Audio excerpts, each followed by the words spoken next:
Redefining realness, my path to womanhood, identity. Did you read it yet, Piers? Did you read the book? Rejoins me now. So, Janet, I've got you back on the show because cards on the table. I have spent an infuriating. I love that she is not in the studio. We love you, Janet. You're safe. Why I've had to go through this because let me start from this premise. I have always been 100% supportive of all gay rights, gay marriage rights, transgender rights. In fact, I want equality for everyone in America and around the world. You got a black friend, huh, too, Piers? Anyone who watches this show knows that's exactly what I've always stood for. I had you on the show. You had a powerful book. I did nothing but laud your courage. I said you were a fantastic person. Oh, Lord, here we go. Out there. The white man's burden. Selling the message that there's no need to stigmatize transgender people. I called you a woman throughout the interview. I never disputed the fact that you're a woman. But your tagline said something else, honey, right down here. I got it on video. Viciously abused by the transgender community. Oh, you were abused, huh? Last night that you were somehow trans women of color get murdered and you're abused. Now, I was surprised because you never said anything during the interview to indicate you were remotely dismayed with any of the terminology I was using. At the end of the interview, you were very cordial. We shook hands. You thanked me for the interview. And off you went. And the interview was done 5 days ago. So I ask you, Janet Monk, to explain to me why you didn't say anything during the interview, why you seemed quite happy with it afterwards, why you then felt the need to tweet quite hostile tweets in my direction, which then sparked this furore amongst. Oh, so it's all Janet's fault, huh? I feel pretty peeved about it. Well, I'm sorry that you feel offended. I think that people in the trans community feel equally as offended. I think no more, boo. One of the number one things with trans women specifically is that so much of our lives are open to dissection and illegitimacy and investigation, and we're constantly questioned ever since we're very young that who we are is incorrect, wrong, and should be kept secret. And I think that being someone that is very visible in a stigmatized community. You know, I am a trans woman of color. I'm a young woman, and these are issues that I think that we need to give trans people space to tell their own stories. And we should follow the lead of people who are out there and being visible and actually advocating for these rights. But that's exactly why I had you on the show. That's why I promoted your book. That's why I told everybody to go and read the damn thing. So I ask you again, no, not the damn thing. But if Janet was to talk like that, watch, they would come after her. Maybe you don't get it because you're not a trans woman. Trans women explain to me. Explain to me what I did wrong. What did I do wrong? You called, so before commercial break, we had a lovely conversation, and then all of a sudden you said, who was formerly a man. I was a baby. I was assigned male gender because of the appearance of my genitals.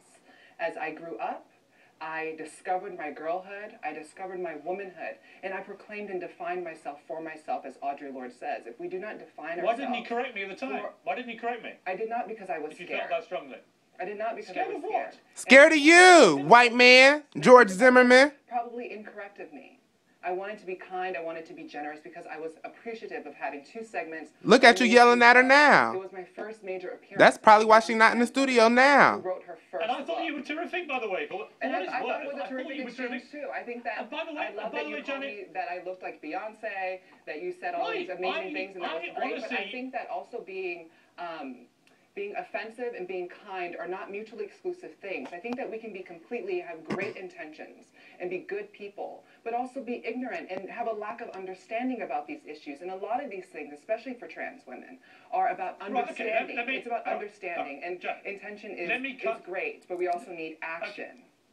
Let me cut to the quick about why perhaps confusion has arisen, not just in my mind, but in many people's minds. You are famous in America now, predominantly from a piece you wrote for Marie Claire magazine in 2011.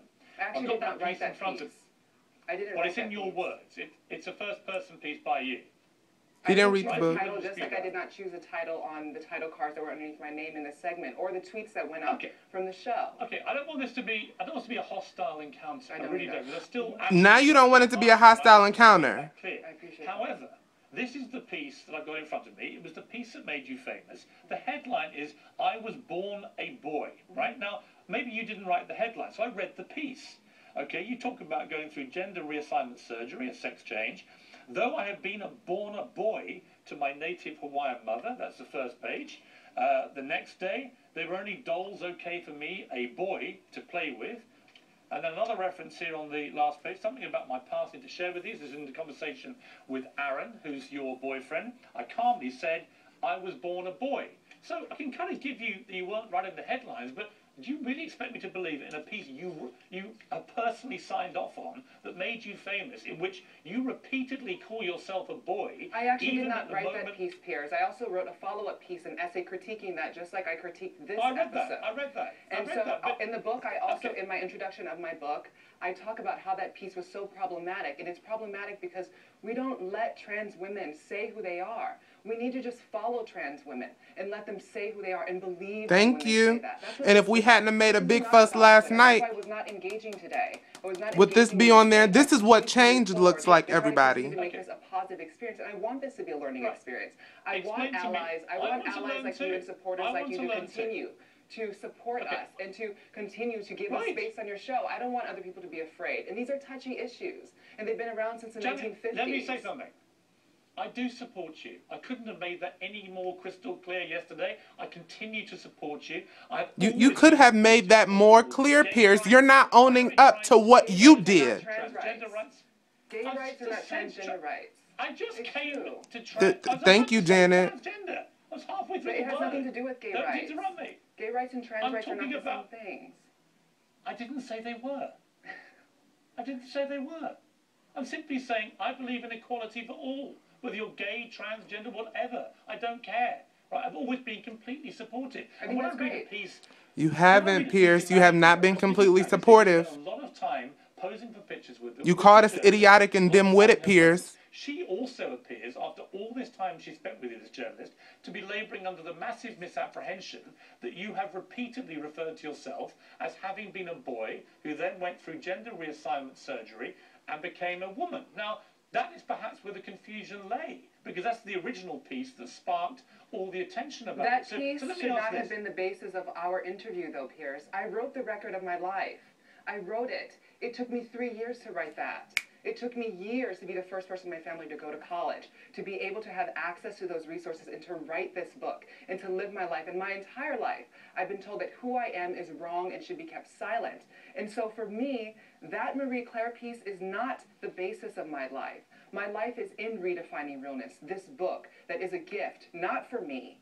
It's a gift to young girls like me growing up so that they know that who they are is real and legitimate and that they're valuable and worthy of protection I don't dispute. Care.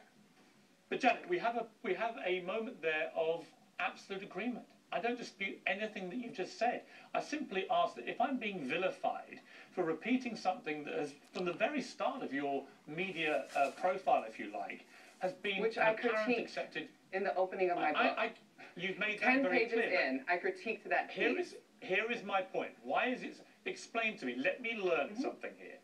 Explain to me why it is so offensive for somebody like you, who grew up a boy until you were into your teenage years, and your family treated you as a boy, and you were biologically a boy, that you then have gender reassignment surgery, and you become a woman, and you've always felt that you're a woman. What's the question, Piers? You've always felt inside you that you're a female. And I did not dispute that at all, and I don't dispute it to you now. And I have absolute respect for you believing that has always been your gender. But I also believe that the phrase gender reassignment means that you had a sex change operation. It means that you go from... You clearly didn't see we don't say sex change, we say sex... legal definition of gender reassignment. Confirmation. I think that gender is a lot more complex. Well, let me ask you the question. Let me ask you the question. Let me ask you the question. The question is, here's where I want to learn. Because I don't want this to be an ongoing issue that I have with the community in which you are such a great spokesman and advocate. I want to learn why it is so offensive to actually just say that you grew up as a boy and you then, because you've always felt that you were female, you had surgery to become a woman, to become a real woman, as you say in the book. Why is it offensive? I think that we need to have a discussion about what gender is and gender expectations in our culture. I think that we are born and we're assigned a sex at birth. That is a matter none of us have control over. But we do have control over our destinies and over our identities. And we should be respected.